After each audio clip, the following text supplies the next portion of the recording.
Hello my dear viewers, I'm Vishwanath. మన సాహిత్యం. అబ్దుల్ రజాక్ హుస్సేన్ గారు శివసాగర్ దృష్టిలో ద గ్రేట్ గురుజాడ అన్నారు. నిజంగా గురుజాడ శివసాగర్ దృష్టిలో ఏమిటి? రమణారెడ్డి విషయంలో అయినా, శ్రీశ్రీ విషయంలో అయినా, సాహితీ లోకంలో ఉన్నటువంటి ప్రతి ఒక్కరి దృష్టిలో కూడా గ్రేట్ గ్రేట్ గ్రేట్ గురుజాడ. నిజంగా అభినందనలు అబ్దుల్ రజాక్ గారు. నిజంగా ఆయన గ్రేట్. మీరు చెప్పినా, శివసాగర్ చెప్పినా, నేను చెప్పినా, సామాన్య పాఠకుడు చెప్పిన, సాహితీ దిగ్గజాలు చెప్పిన, ఎప్పటికీ ద గ్రేట్ గురిజాడ, దానిలో ఎటువంటి సందేహం లేదు. మరి ఆ గురిజాడ మీరన్నట్టుగా శివసాగర్ దృష్టిలో ఎలా గొప్పవాడో ఇప్పుడు తెలుసుకుంటాం. అది మీ మాటల్లోనే. తెలుగు సాహిత్యంలో గురిజాడ అప్పారావు గారి గురించి ఎంత చెప్పుకున్నా అతి తక్కువే అవుతుంది. ఆ మధ్య ఓ ప్రబుద్ధుడు గురజాడను మన సంస్కృతి విధ్వంసకుడిగా అభివర్ణించాడు. అతగాడికి గురుజాడ గురించి తెలియకనైనా ఉండాలి, లేకపోతే మహానుభావుల్ని తిట్టడం వల్ల ప్రచారం పొందాలనుకున్న దుగ్ధైనా ఉండాలని అనుకోవాలి. ఎవరు అవునన్నా కాదన్నా ఆధునిక తెలుగు సాహిత్యానికి నిస్సందేహంగా గురుజాడే యుగకర్త. అన్నం ఉడికిందో లేదో తెలుసుకోవడానికి ఒక్క మెతుకు పట్టుకుంటే చాలు. అలాగే గురుజాడను యుగకర్త అనడానికి ఆయన రాసిన కన్యాశుల్కం నాటకం 100 పేజీలైనా దీనిపై ఇప్పటికీ టన్నుల కొద్ది విమర్శలు వచ్చింది. అయితే శివసాగర్ కన్యాశుల్కాన్ని మరో కోణంలో చూశాడు. కన్యాశుల్కాన్ని వర్ధమాన భవిష్యత్తుని ప్రాజెక్ట్ చేయడమే కాక గతి తార్కిక చారిత్రక భౌతికవాదాన్ని కవిత్వీకరించాడు. డామిట్ గురుజాడా అనే శీర్షికతో శివసాగర్ రాసిన ఓ సుదీర్ఘ లేఖా కవితలో కన్యాశుల్కంలోని పరిస్థితుల్ని, పాత్రల్ని నేటి వర్తమానంతో పోల్చాడు. ఈ రోజు అబ్దుల్ రజాక్ గారు ఆ వైనాన్ని ఇలా చెప్తున్నాడు. ఇది ఇంతకు శివసాగర్ ఏం చెప్పాడో విందామా? గురుజాడ ఏం చెప్పను, కన్యాశుల్కంలో నీవు సృష్టించిన పాత్రలు నీవు పెట్టిన హద్దుల్లో లేవు. పాత్రలు తీన్మారైపోయాయి. కొన్ని పాత్రల పత్తా కూడా లేదు, పత్తాదారు చేయగలిగింది లేదు. కన్యాశుల్కం నాటకంలోని కృష్ణరాయపురం అగ్రహారం అగ్నిహోత్రావధానంలాగే మాడి మసైపోయింది. ఇప్పుడు అక్కడ శర్కర ఫ్యాక్టరీ మొలకెత్తి పెరుగుతున్నది. అది ఉపనిషత్తుల్లాగానే ఉద్ఘోషిస్తున్నది.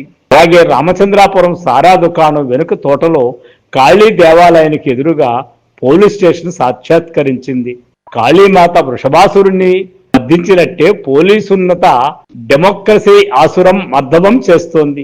గురుజాడ సృష్టించిన పాత్రలు సజీవం కావటం వల్లే అవి మారే కాలంతో పాటు మార్పు చెందుతున్నాయంటాడు శివసాగర్. ఉదాహరణకు గిరీశం పాత్రనే తీసుకుంటే గురుజాడ గిరీశం వెనుకటి గిరీశంలా లేడట. ప్రస్తుతం కరప్షన్ చారీల్లో ఇరుక్కొని విలవలలా తన్నుకుంటున్నాడట. అంతేకాదు, మనకంటే ఇండిపెండెంట్ అయితే గ్లాడంటన్ గా దేవాన్గిరి చలాయిస్తానన్న గిరీశం ఇప్పుడు రాజాగారి అండతో తన ఎలోక్వెన్సీతో జాతిని లొంగదీసుకొని దెబ్బరాజ్యానికి మహామాంత్రికుడయ్యాడు. ప్రస్తుతం లోకాన్ని మరమ్మత్తు చేస్తున్నాడట. ఇక గురిజాడ జీవిత పాత్రిక మధురవాణి లోకం తీరుకు తిక్కరేగి పిచ్చెక్కి విశాఖ కరంచంద్ గాంధీ ఆసుపత్రిలో చాలా కాలంగా కోమాలో ఉన్నదట. కల్లోల సముద్రముల అనేక దురవస్థలా ఉన్నదట. నేడు మధురవాణి పరిస్థితి. జీవిత రహస్యాల్ని వడబోసిన మధురవాణి, మంచి ఎక్కడున్నా గ్రాహ్యమేనన్న మధురవాణి, రూకకు తలొగ్గని మధురవాణి ఇప్పుడు కనిపించడం లేదని శివసాగర్ ఆవేదన వ్యక్తం చేశాడు.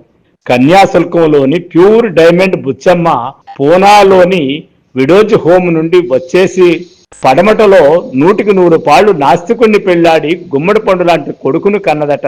గురుజాడ సృష్టించిన పాత్రలు కేవలం కన్యాశుల్కం నాటకానికే పరిమితం కాకుండా కాలంతో మారుతూ శివసాగర్ ఉదాహరణలతో అనుక్షణం పునః సృష్టీకరించబడుతున్నాయనే సహా నిరూపించాడు.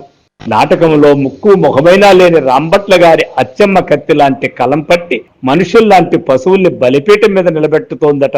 నులక అగ్నిహోత్రావధానులం గారి గేదెను కాసిన అసిరిగాడు ఒక తొలిపొద్దు నేల గుండెకు ఎర్రజెండాను హత్తుకుంటే నాటకంలో లేని అసిరిగాడి అన్న దళిత సంఘాన్ని భుజాల మీదకి ఎత్తుకున్నాడట. స్కౌండ్రల్ కర్కటక శాస్త్రి విదూషక పాత్రలు వేయటం మాని వివాదాస్పద పాత్రలు వేస్తున్నాడు. జంగం వీరేశ పోలీస్ కస్టడీలో శంఖం పూరించి చనిపోయాడు.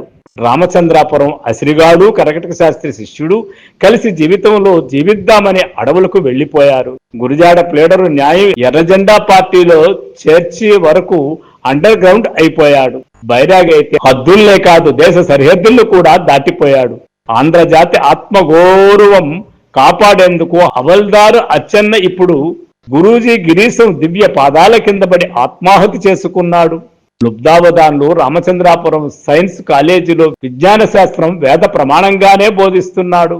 పూజారి గవరయ్య కామినీ పిశాసాల్ని సీసాల్లో బంధించడం టెలివిజన్ లో ప్రదర్శిస్తున్నారు. రామప్ప పంతులు జనజాగరణ ధర్మ పన్నాగాలు పన్నాయని రాకాశవాణిలో వినిపిస్తున్నారు. ఆషాఢభూతి గిరీశం గారి పర్మానాతో ఒక తెల్లవారుజామున తెల్లరంగు అంబాసిడర్ కారులో మఫ్టీలో వచ్చిన పోలీసులు అచ్చాడి సౌజన్యారావు పంతుల్ని ఆయన ఇంటి ముందే కాల్చి చంపారు. గురజాడ ప్రేమించిన జాతి పరిస్థితికి సంబంధించి శివసాగర్ ప్రోగ్రెస్ రిపోర్ట్ ఇచ్చాడు. గుండె లేని మనిషి లేనట్టే జెండా లేని మనిషి ఇవాళ ఇక్కడ ఎవ్వరూ లేరట.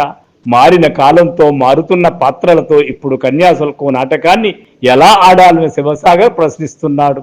డామిట్, కథ అడ్డం తిరిగింది, పాత్రలు హద్దు మీరిపోయాయి. ఇది శివసాగర్ గారి గురిజాడ కన్యాశుల్కం గురించి కానీ, ఆయన రచనా విధానం గురించి కానీ, ఆయన ఆలోచన విధానం గురించి కానీ వ్యంగ్యంగా చెప్పిన సంగతి. శివసాగర్ సహజంగానే విప్లవ ధోరణి కలిగిన వాడు కాబట్టి, సహజంగా దళిత ఆలోచన విధానాన్ని కలిగిన వాడు కాబట్టి ఆ రెండిటిని మేళవించి ఆ పాత్రలను ఇప్పటి సమాజాన్ని పోల్చి అద్భుతమైన వ్యంగ్యాత్మక రీతిలో చెప్పినటువంటి ఈ గురిజాడ కన్యాశుల్కం నిజంగానే డామిట్, కథ అడ్డం తిరిగింది, సమాజం ఇంకా అడ్డదిడ్డంగా తయారింది అనడానికి ఎటువంటి సందేహం లేదు.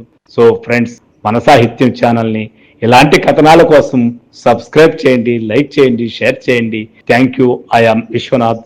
మన సాహిత్యం.